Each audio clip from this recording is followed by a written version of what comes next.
que signifie être chrétien? Je voulais vous faire cet audio parce que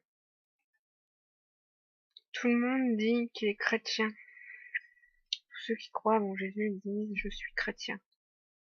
En fait, ça ne veut rien dire être chrétien. Dans notre langue d'homme.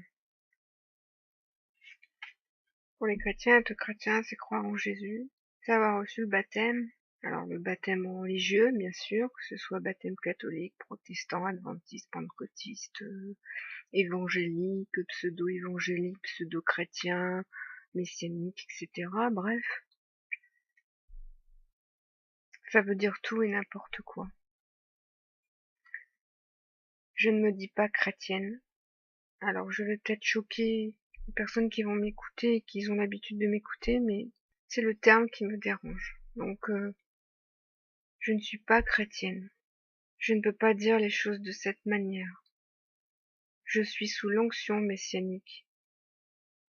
Ça, je peux le dire de cette façon.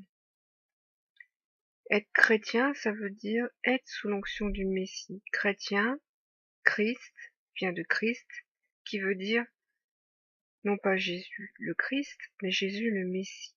Donc être chrétien, ça veut dire être messianique. Êtes-vous messianique, c'est-à-dire êtes-vous sous l'onction du Messie?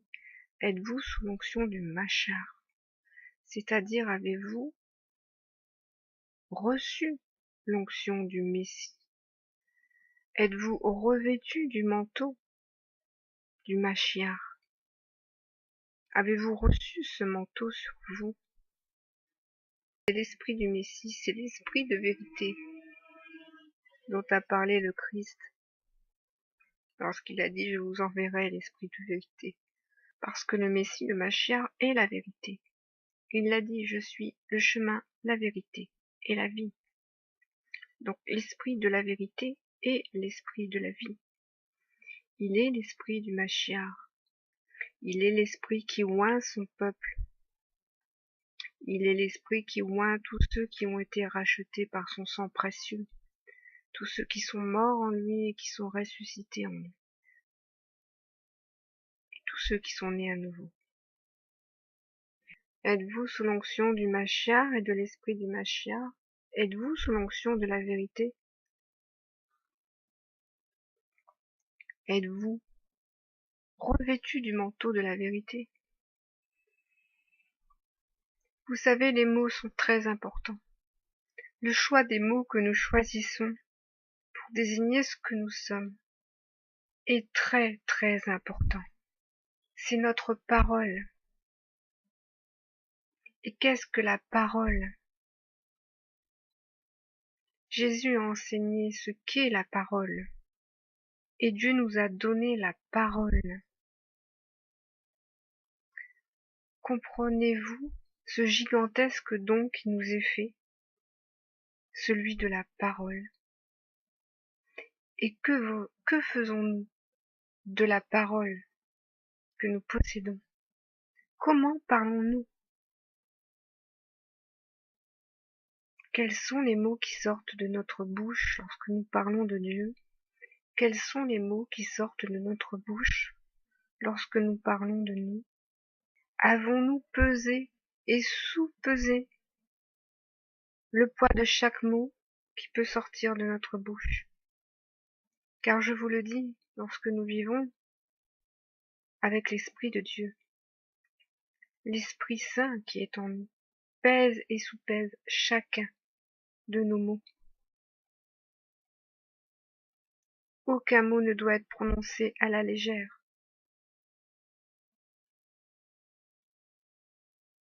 Lorsque nous avons retrouvé la vue, lorsque Dieu redonne la vue à un aveugle, il lui donne aussi le don d'entendre à nouveau, entendre des choses qu'il n'entendait pas avant. L'homme qui reçoit ce don de Dieu, qui est la vue et l'ouïe, entend ce qu'il dit, alors qu'avant, il était sourd, et il ne comprenait pas le poids de ses propres mots. le poids de ses propres paroles. Vous savez, quand vous lancez des paroles dans les airs, elles ne se perdent pas. Savez-vous ce qu'est l'air? Il est le plan intermédiaire entre les cieux et la terre. Il est le plan qui unit les cieux et la terre. Parce que l'air fait partie de notre souffle. L'air, c'est le souffle saint. C'est l'Esprit de Dieu. C'est le souffle sacré du divin Créateur. Lorsque vous lancez des paroles dans l'air, vous les lancez à la face de l'Esprit de Dieu. Le savez-vous? Que pensez-vous que l'Esprit fera de vos paroles après les avoir reçues? Elles sont consignées pour le jour du jugement. Toutes les paroles que nous avons proférées seront retenues contre nous au jour du jugement. Et ce sont nos paroles qui nous jugeront nous-mêmes. Ne savez-vous? Alors songez à toute parole qui sort de votre bouche, car ces paroles peuvent heurter les oreilles de l'Esprit Saint. Elles peuvent heurter les oreilles de Dieu. C'est pourquoi, lorsque vous voulez vous désigner vis-à-vis de Dieu, méditez soigneusement le terme que vous allez employer pour vous dire enfant de Dieu. Il est préférable que vous disiez je suis enfant de Dieu que je suis chrétien. Chrétien est un terme du monde. Chrétien est un terme de ce monde et de l'esprit du monde. Ce n'est pas un terme qui vient des cieux. Ce n'est pas un terme qui provient de la parole de Dieu. C'est un terme qui provient de la parole des hommes qui ont été corrompus par l'esprit de la rébellion, par le fils de la rébellion, par l'ennemi de Dieu. Tout comme le terme Christ, qui a été détourné par le fils de la rébellion. C'est le mot Messie, le mot Mashiach, qui a été détourné en Christ. Et je vous le dis, l'Esprit n'aime pas ces mots.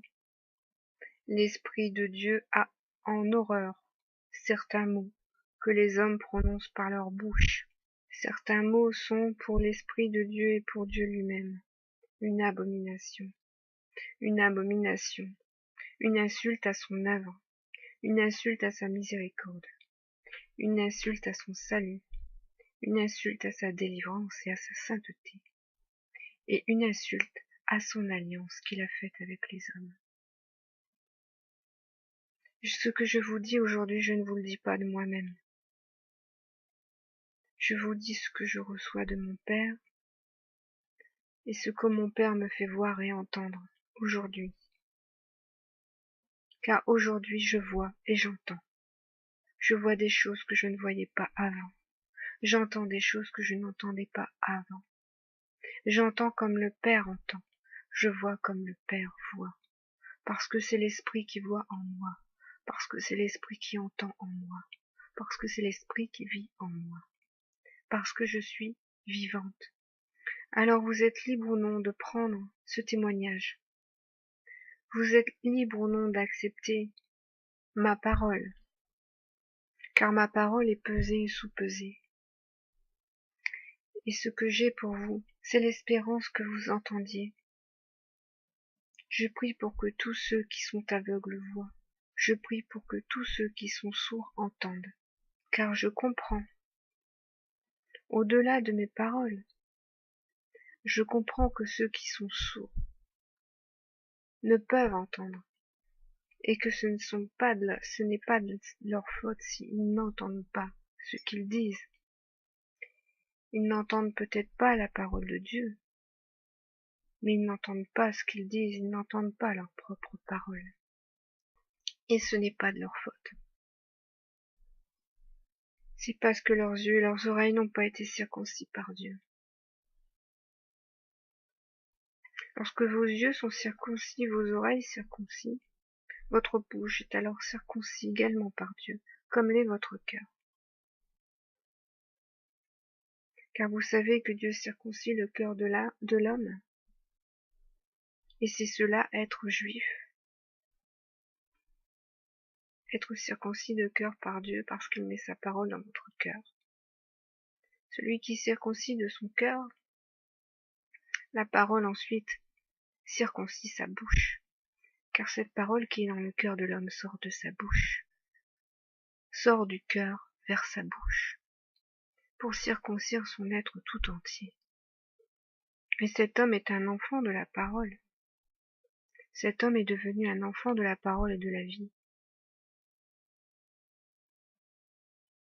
Car la parole est la vie.